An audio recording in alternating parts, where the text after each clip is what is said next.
Welcome back my YouTube channel. મારી YouTube ચેનલમાં તમારા બધાનું સ્વાગત છે। આજે બનાવીશું આપણે બટેકાની સૂકી ભાજી। એ થેપલા સાથે ખાઈ શકાય તેવી સૂકી ભાજી બનાવીએ છીએ। એના માટે મેં આ 500 ગ્રામ બટેકા લીધેલા છે। એને બાફીને ફોલીને સમારી નાખ્યા છે। એના માટે મારે 2 થી 3 નંગ મરચાં જોઈશે, લીમડો જોઈશે, હળદર જોઈશે, મરચું જોઈશે, ધાણા જીરું જોઈશે અને મીઠું જોઈશે। મેં આ બાજુ કડાઈમાં તેલ ગરમ મૂકી દીધેલું છે। ત્યાં સુધી આપણે રાહ જોઈશું।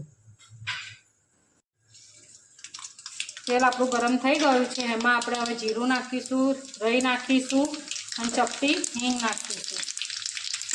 પછી એમાં આપણે મીઠો લીમડો નાખીશું, લીલા મરચાં નાખીશું। પછી આમાંથી થોડા આપણે બટેકા નાખીશું। હવે મસાલો કરીશું।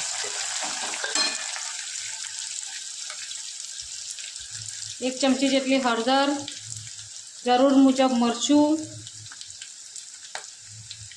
ધાણા જીરું પાવડર અને જરૂર મુજબ મીઠું નાખીને આપણે બરાબર રીતે હલાવીશું। હવે પછી બાકીના જે બટેકા હતા એ આપણે એની અંદર ઉમેરી દઈશું।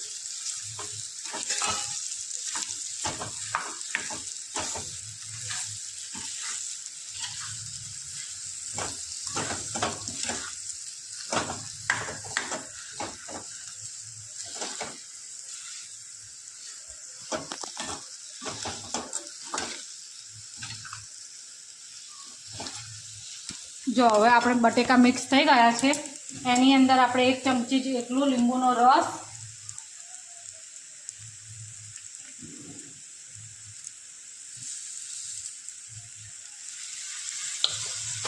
અને ગાર્નિશિંગ માટે ઉપરથી આપણે કોથમીર ભભરાઈ દઈશું।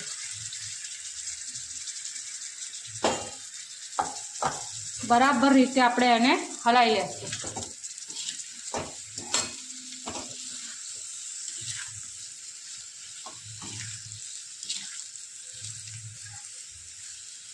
જો તમે મારા વિડીયોમાં નવા હોય તો લાઈક કરજો, શેર કરજો અને સબસ્ક્રાઈબ કરજો, જેથી કરીને મને વિડીયો મૂકવાનો આનંદ આવે।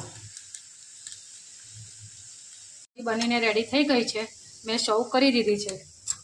ઉપરથી હવે આપણે એને કોથમીરથી ગાર્નિશિંગ કરીશું।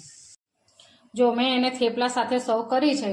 મારા થેપલાની રેસીપી મારા યુટ્યુબ ચેનલમાં આવી ગયેલી છે, તે તમે જોઈ શકો છો। કેવી લાગી મારી આ સૂકી ભાજીની રેસીપી એ મને કોમેન્ટ કરીને જણાવજો। બાય।